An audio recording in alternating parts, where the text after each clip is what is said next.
지역의 이슈를 살펴보는 헬로 이슈 토크 시간입니다. 전라남도 관광산업은 동서 간 불균형 문제가 있었는데요. 올해 목포시가 대한민국 관광 거점 도시 사업에 선정되는 등 서부권 관광 활성화 기반이 마련되면서 해소될 것으로 보입니다. 전남도의회 조옥현 경제관광문화위원 그리고 설주원 변호사 모시고 자세한 이야기 나눠보겠습니다. 안녕하십니까? 안녕하세요.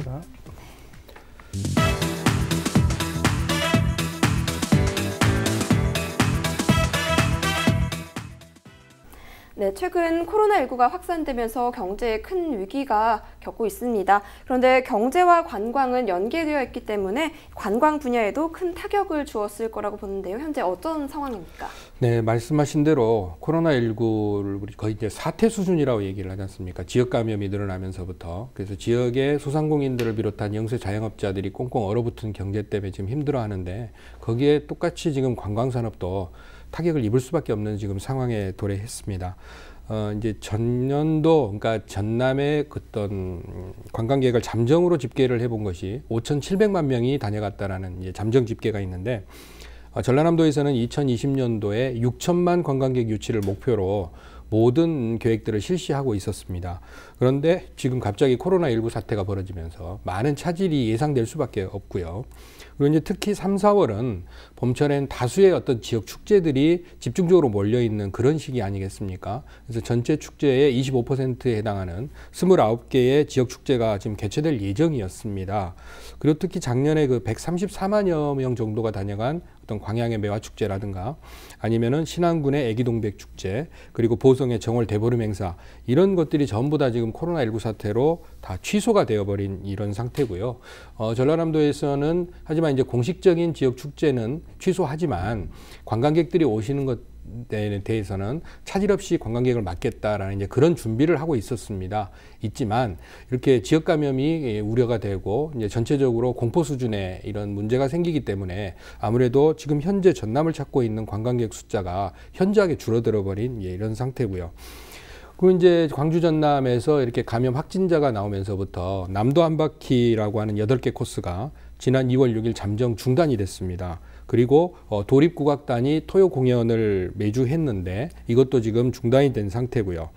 그리고 또 하나 이제 눈여겨볼 것은 우리가 광주 전남은 겨울철에 선수들이 어떤 동계 훈련지로 상당히 각광을 받는 그런 곳인데 그래서 작년 같은 경우 1,831팀 그래서 인원으로는 38만 명이 지금 동계나 하계 전지훈련을 지금 전남으로 왔었는데 이게 지금 올해에는 뭐 담양, 곡성, 장흥, 영광, 신안 이렇게 5개 군에서는 벌써 이 동계 전지훈련 계획을 다 취소해버린 이런 상황에 지금 돼 있거든요.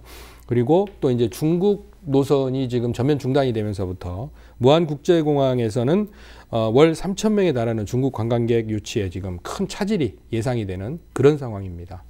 네, 지역 축제뿐만 아니라 선수들 훈련 또한 취소되었군요. 네. 그렇다면 코로나19로 침체되어 있는 관광 산업을 활성화시키기 위해서는 어떤 노력이 필요할까요? 네, 지금 현재 뭐 여러 가지 전남도 차원에서도 지금 대책을 마련하고 있는데요. 지금 코로나19 사태 장기화로 인해서 관광업계가 가장 지금 재정적 어려움이 커지고 있는 상황에서 관광진흥기금 융자금 상환을 1년 동안 유예를 해서 여기에 혜택을 받는 업체가 도내에서 20여 개 업체가 있는데 한 17억 원의 상환 유예를 받았고요. 그 다음에 두 번째는 이 또 이런 관광 여행사들이 고용지원금 등을 지금 지원받을 수 있도록 지금 전남도에서도 대책을 마련하고 있고 특히나 이제 지금 전남 행복지역화폐를 조기 발행을 해서 원래 당초에는 연초에는 뭐 37% 정도인 934억 원 정도를 지역 화폐를 발행을 할 예정이었습니다만은 좀 더 추가적으로 조기에 좀 발행을 마치자 해서 지금 한 60% 선까지 해서 지금 이것을 완료하려고 하고 있고 또 6월까지에서는 이제 83%인 2,097억 원 정도를 지금 지역 화폐로 지금 발행을 할 예정을 하고 있습니다. 그래서 이런 지역 화폐를 발행을 많이 해서 어떻게 보면 그 지역 내에서 같은 지역 내에서 좀 상품권 사용을 통해서 내수 진작이 될 수 있도록 지금 좀 경기 부양을 하려는 계획을 가지고 있고 또 지금 중소기업 소상공인이라든지 이라든지 소상공인들한테 지금 이제 정부 정책 자금들이 지금 경영 자금들이 지원되고 있는데 전남에서도 지금 500억 원 정도를 지원한다라고 지금 계획을 잡고 지금 하고 있습니다. 또 최근에 이제 발표된 내용을 보니까 이제 지방세 감면을 하겠다라고 해서 전남도에서도 지금 이런 대책들을 내놓고 있는 상황입니다. 아까 이제 의원님께서 말씀해 주셨다시피 최근에 이런 코로나19 사태로 인해서 어떤 병증으로 앓는 그러한 위험보다는 오히려 감염을 우려한 어떤 좀 대인 간의 이제 접촉을 조금 피하다 보니까 아무래도 소비라든지 어떤 뭐 지역 활동이라든지 이런 것들이 전부 다 좀 위축되고 있는 상황 같습니다. 그러기 위해서는 물론 이제 감염을 차단하기 위해서 그렇게 이제 뭐 봉쇄 같은, 그리고 아예 그냥 좀 사회적 거리두기라고 해서 요즘 최근에 이렇게 지켜주자라고 하는 것들도 물론 중요합니다만은 어떤 지역 내에서의 소비가 너무나 위축됨으로써 자영업을 하시는 분들이라든지 또 거기에 이어서 중소기업을 하시는 분들도 굉장히 어려움이 있는 것은 뭐 현실인 것 같습니다. 그래서 이런 것들을 조금 더 도민 여러분들이 조금 너무나 큰 공포심을 가지고 대처할 것은 아니고, 지금 지역의 어떠한 자영업을 영위하신 분들도 소독이나 이런 것들을 많이 잘 하고 계시기 때문에 이런 부분에 있어서 좀 적극적으로 좀 이렇게 활용을 해주고 이용을 해주는 것도 좋은 것이 아닌가 싶습니다. 특히나 아까도 이제 의원님께서 소개를 해주셨습니다만은 매년 이맘때가 되면 이제 광양의 매화 축제부터 시작을 해서 이제 꽃 축제들이 굉장히 많이 열리는데 저도 제가 살고 있는 곳이 여수라서 이 근처에 광양에 있어서 그런지는 모르겠습니다만은 오지 말라고 해도 사람들은 이렇게 이쁜 꽃들이 있으면 자연스럽게 가기 마련입니다. 그래서 이제 광양시에서도 최대한 자제를 부탁을 드린다라고 말씀을 했지만 또 오시는 손님들을 또 이렇게 되돌려 보낼 수는 없기 때문에 광양시 자체에서 이렇게 사람들을 고용을 해서 질서 유지라든지 아니면 주차 관리라든지 이런 부분들을 최대한 원활하게 할 수 있도록 노력하는 모습들을 보인 것을 직접 보기도 했습니다. 네, 현재 시행 중인 다양한 대책들을 말씀해 주셨습니다. 그런데 전남의 동부권과 서부권 간에는 불균형이 존재했었습니다. 이게 아주 심각했었는데 이 문제점과 해결 방안에 대해서 설명해 주시죠. 네, 이제 전남의 5천만, 6천만 관광시대에서 동부권은 오버 투어리즘으로 좀 고생을 했고, 또 상대적으로 서부권이나 중부권들은 또 상대적인 빈곤감을 느끼는 그런 상황이었습니다. 근데 이제 어차피 코로나19는 지금 이제 날씨가 따뜻해지면서 그리고 문재인 정부에서 이렇게 강력하게 대처하는 것으로 인해서 아마 종식은 될 겁니다. 그래서 우리가 어떤 그 전에 메르스나 사스처럼 그렇게 크게 확대되지 않도록 이제 최선의 노력을 할 것이고요. 그럼 이제 그 결과 어차피 이제 관광 산업은 다시 활기를 띨 수밖에 없는 상황인데, 그동안에 이제 서남권에는 관광 인프라가 좀 덜 갖춰져 있었습니다. 그러다 보니까 이제 동서 간의 불균형이 일어날 수밖에 없는 그런 상황이었고요. 하지만 이제는 무안공항의 전기 노선도 증가를 할 것이고, 그 다음에 이제 신안의 천사대교라는 새로운 또 관광 자원이 생겼고요. 그리고 목포 해상 케이블카도 개통이 됐고, 그리고 이제 영광과 무안을 잇는 칠산대교, 여기도 이제 개통이 됐습니다. 그리고 이제 진도의 솔비치 리조트 호텔도 최근에 이제 운영에 들어갔고요. 그래서 이제 이런 모든 이런 시너지 효과들이 이런 여러 가지 시너지 효과들을 다 내서 드디어 이제 동부권뿐만이 아니라 서부권에서도 관광객들이 좀 늘어날 수 있는, 그래서 동부권의 관광객이 서부권으로 자연스럽게 또 유입이 되고 서부권의 관광객이 동부권까지 또 유입이 되고, 이렇게 해서 전남 전체를 아우르는 이제 그런 어느 한쪽에 오버 투어리즘이 오지 않는 이제 그런 방안들로 앞으로 진행이 될 것으로 보고요. 그리고 이제 또 주목할 것은 최근에 서남해안 신성장 관광벨트 사업, 이게 관광 SOC 확충이 다 되었습니다. 예타가 면제된 게 있고 또 경전선 전철화 추진 사업들도 좀 진행이 될 것이고요. 그래서 이 서남해안권이 국제 해양 관광의 어떤 허브로 발돋움하는 그런 기회가 되면 우리 동부와 서부의 어떤 지역 간의 관광에 대한 불균형, 그로 인해서 관광으로 연계되는 지역 경제에 대한 불균형, 이런 부분들이 많이 해소될 것으로 그렇게 봐집니다. 네. 네.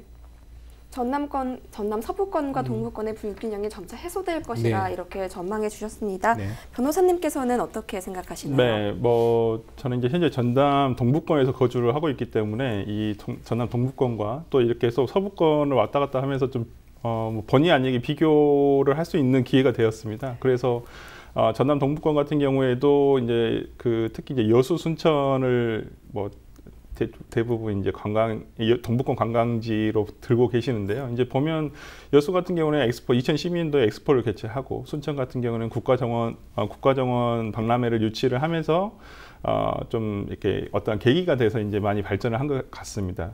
특히나 거기에 비해서 이제 동북권의 이제 대표적인 그 관광지라고 할 수 있는 뭐 거점 도시이기도 하고요. 목포가 있는데 목포 같은 경우에는 최근에 들어서 어떤 뭐 관광을 인프라 뭐 테마로 한 어떤 뭐 국제 행사라든지 큰 행사는 별로 없었던 것 같습니다.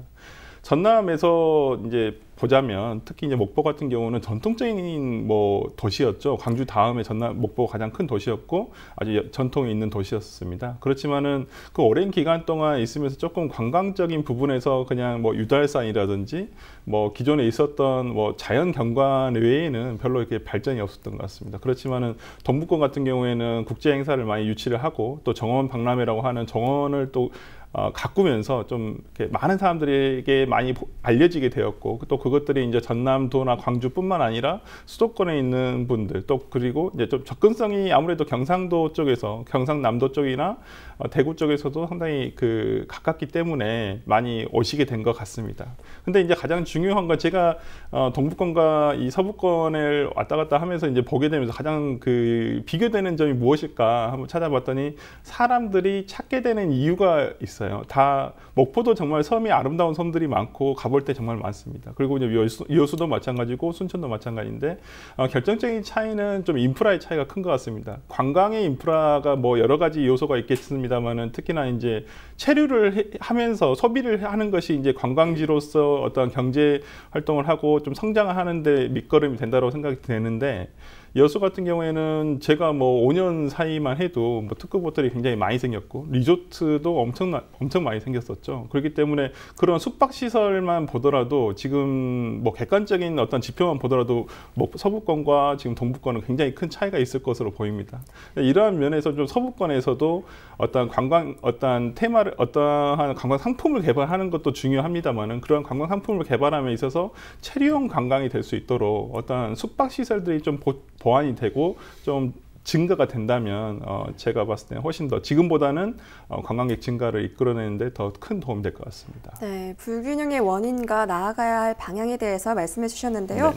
그런데 전남 동서부권의 불균형 해소에 도움이 될 만한 소식이 있죠. 올해 목포시는 문화체육관광부에서 추진하는 대한민국 관광 거점 도시 육성 사업의 대상지로 선정되어 있습니다. 이것에 대해서 자세히 설명해 주시죠. 네, 방금 우리 이제 변호사님께서 정확한 지적을 해주셨습니다. 예, 서부권의 어떤 관광 인프라의 부족에 대해서 말씀을 해주셨는데 지금 이번에 이제 선정된 관광 거점 도시 사업은 바로 그런 부분들을 확충하는 그런 아마 전기가 될 것으로 그렇게 봐집니다. 이제 목포가 관광 거점 도시로 선정이 된 부분에 있어서 우리가 주목해야 될 부분이 하나 있는 것 같아요. 알아봐야 될 게 문화체육관광부 발표를 보면 목포는 근대 역사 문화 그리고 음식 문화 콘텐츠 그리고 섬 이렇게 지역 특화 자원의 잠재력과 그 활용 방안에 대해서 높이 평가가 되었다라는 이야기가 있거든요. 그래서 방금 말씀드린 대로 이런 근대 역사 문화라든가 음식 문화에 관련된 남도의 맛에 대한 부분들 그리고 섬해안 관광에 대한 부분들 이것들을 목포 하나가 어떤 관광의 거점 도시가 아니라 지역을 아우를 수 있는 서남권 전체를 아우를 수 있는 이제 그런 형태의 관광 거점 도시 사업이 이제 진행이 될 것인데요. 목포가 관광 거점 도시가 선정이 되면서 뭐 7개 핵심 사업이라는 게 있습니다. 근데 이제 그 첫째가 뭐냐면 유니버셜 슬로우 워킹 투어 시스템. 그러니까 이제 뭐 상당히 말이 길죠. 그래서 이제 천천히 걷는 그래서 이제 이거의 대표적인 거 하나가 해변 맞길 30리 사업이라는 게 있어요. 목포하당의 평화광장에서부터 저기 북한까지 연결이 되는 해변 맞길을 따라서 길을 따라서 관광지를 조성을 하고 거기에서 맛있는 음식들을 먹을 수 있는 이제 그런 사업이 될 것이고요.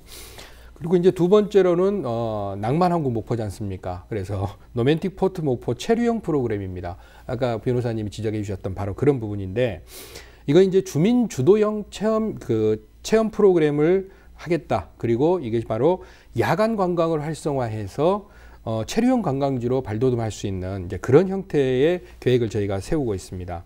그리고 세 번째가 원도심의 그 유유 자원들을 활용해서 주민과 연계하는 도시관광 메이커스 조성을 하는 그런 사업입니다. 이것은 뭐냐면 기존의 어떤 근대 역사거리라든가 뭐 서산원금지구라든가 이제 이런 여러 가지 사업들을 하나로 묶어내서 이거를 그 결과물을 서남권의 어떤 대표 관광 상품으로 개발을 시키고 그래서 이를 통해서 지역의 어떤 청년층을 유입을 시키고 그리고 일자리 창출에도 기여할 수 있게 하는 이제 그런 어떤 지역민 주도의 관광 기업 활동 기반을 마련하는 그런 조성 사업입니다.